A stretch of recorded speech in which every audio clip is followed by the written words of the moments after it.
America, Israel અને ઈરાનના વચ્ચે જે યુદ્ધ ચાલી રહ્યું છે અને તેના કારણે દેશભરમાં એલપીજી ગેસની શોર્ટેજ જે છે તે અનુભવાઈ રહી છે અને રાંધણ ગેસમાં જે સરકાર દ્વારા જે છે તે એવું કહેવાયું છે કે રાંધણ ગેસમાં કોઈપણ પ્રકારની શોર્ટેજ નહીં પડે અને નિયમોમાં જે ફેરફાર કરવામાં આવ્યા છે, પહેલાં 21 દિવસે જે રાંધણ ગેસ નોંધાતો હતો તે હવે ક્યાંક ને ક્યાંક 25 દિવસે નોંધી શકાશે. તેમ છતાં પણ લોકો જે છે તેઓને જે ગેસ જે છે તેની શોર્ટેજ પડી રહી છે, સિલિન્ડર જે છે તે મળી રહ્યા નથી. અને જે અહીંયા આપ જોઈ શકો છો કે અમદાવાદના નવા નિકોલ વિસ્તાર જે છે કે ત્યાં ગેસ એજન્સી પર જે છે તે લોકોનો ધસારો અત્યારે પણ જોવા મળી રહ્યો છે અને તમામ લોકોની એ જ ફરિયાદ છે કે તેઓને સિલિન્ડર જે છે તે નોંધાઈ રહ્યા નથી અને તેઓને મળી રહ્યા નથી. બેન આવ્યા છે, બેન શું કહેશો?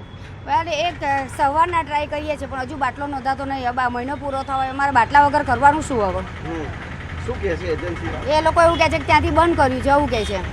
એટલે 21 ત્યાંથી બંધ કરી છે, કઈથી બંધ જે કર્યું. સિલિન્ડર નોંધાવ્યો હતો, જે નિયમ જે છે 21 દિવસેની જગ્યાએ હવે 25 દિવસે નોંધાશે તો થઈ ગયો. એક મહિનો પૂરો થઈ ગયો, 14 તારીખે મહિનો પૂરો થઈ ગયો મારો, પણ હજુ બાટલો નોંધાતો નહીં. સવારની ટ્રાય કરું છું પણ નોંધાતો નહીં. હવે બાટલો મારો ઘરે પૂરો થશે તો હું શું કરી શકું? ક્યાંથી બાટલો એ કરીશું અમે? શું તમારે?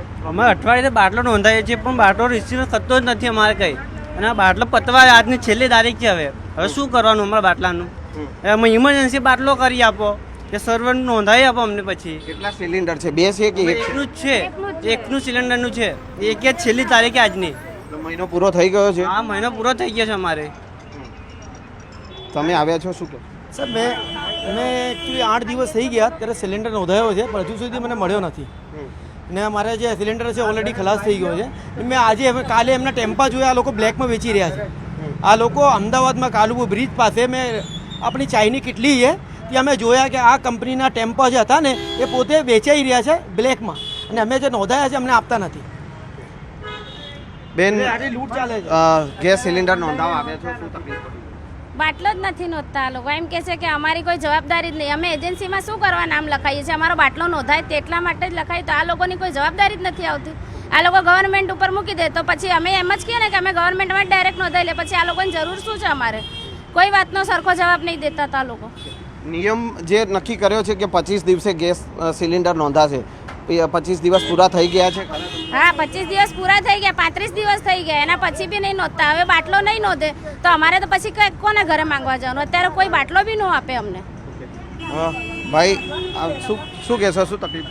2 મહિના થઈ ગયા મારે બોટલ નોંધાય એના, હજુ સુધી બોટલ આવી નથી. બરોબર, હવે ચલો આ તો મારો પ્રશ્ન, લોકોના ઘરે બોટલો પૂરી થવાય 2 દિવસથી હું ટ્રાય મારું છું, બુકિંગ થતું નથી. આ લોકો એમ કહે છે કે બોટલો અત્યારે છે નહીં. પબ્લિકને કરવાનું શું? સરકાર એમ કે 25 દિવસ પછી બોટલો તમને મળી શકે. બુક કરીએ તો બુક તો થતી નથી બોટલો. પબ્લિક આટલું હેરાન થાય છે અત્યારે અહીંયા. સવાર સાંજે આ લોકોને ત્યાં ધક્કા ખાય. આ લોકોનો જવાબ એવો કે સરકાર ઉપરથી એમ કહે છે કે તમે તમારી સગવડ કરો, તો પછી મતલબ જ નહીં ને એજન્સી ચાલુ કરવાની તમારી. બિલકુલ, તો જે છે આ છે ગેસ એજન્સી પરનું દ્રશ્ય. કાકા, શું કહેશો? ઓનલાઈનમાં પણ નોંધાતું નથી, બંધ થઈ ગયું છે. એ બી એ કે તમે પ્રયત્ન કર્યા જ કરો પણ ક્યાં આખો દિવસ પ્રયત્ન કરો? નોકરી ધંધા કરવાના કે નહીં? આની પાછળ જ રહેવાનું અમારે. એજન્સીમાંથી શું જવાબ મળે? એજન્સીમાં કે તમે પ્રયત્ન કર્યા કરો, નોંધાશે, જ્યારે નોંધાઈ જશે ત્યારે નોંધાઈ ગયું. પછી તમારે આવશે 10 દિવસે 15 દિવસે. આ શું રીત છે કંઈ? આવી રીતે નોકરી ધંધા કરવાનો અમારે આ તકલીફ જે છે તે અહીંયા ઉપસ્થિત જે તમામ જે એજન્સી પર જે લોકોનો ધસારો જોવા મળી રહ્યો છે અને તમામ લોકોને જે છે એ રાંધણ ગેસના સિલિન્ડર જે છે સરકાર દ્વારા જે નિયમ કરવામાં આવ્યો છે, પરંતુ 1 મહિનો થવા છતાં પણ લોકોના જે સિલિન્ડર જે છે તે નોંધણી થતી નથી. લોકોને સરખો જવાબ જે છે તે એજન્સી પરથી મળતો નથી ને તે પ્રકારની ફરિયાદો અત્યારે એજન્સીઓ પર જોવા મળી રહી છે. સિસ્ટમ નવું બન્યું છે. નવા સિસ્ટમ બને તો એમાં અપલોડિંગમાં ટાઈમ થાય છે. ક્યારે આટલા બધા એકસાથ બુકિંગ થતા હોય તો સર્વર ડાઉન થઈ જાય છે. આજે આપણે 10-15 જણા એક સાથે જ એક જગ્યા ઉપર ટિકિટ બુક કરીએ તો આપ જોઈ શકો છો કે ટિકિટની બી બુક નહીં થતી. એવી તરહ આ એક સર્વર છે. બધા લોકો પેનિક થઈને એક સાથે જ બાટલા બુકિંગ કરે છે તો એ બુકિંગ જેટલાનું થાય છે એટલાનું થાય છે, બાકીનું નહીં થતું.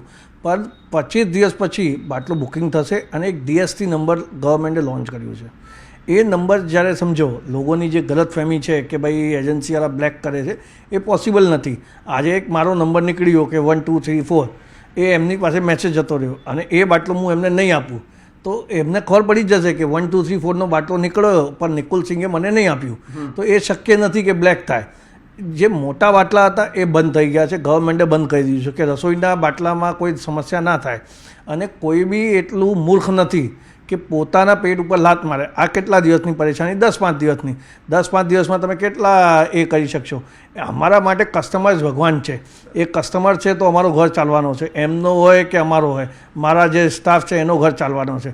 તો અમારા માટે તો એ સર્વોપરી છે અને અમારી પ્રાઇમરી એ જ હોય કે એમને અમે જવાબ આપી શકીએ, એમને સમજાવી શકીએ. પણ શું થાય છે, બે જે સમસ્યા મેં સમજી, એક તો લોકો પેનિક થઈને બુકિંગ કરવા લાગ્યા છે એટલે એ બુકિંગ થતી નથી, વધારે થઈ ગયા છે.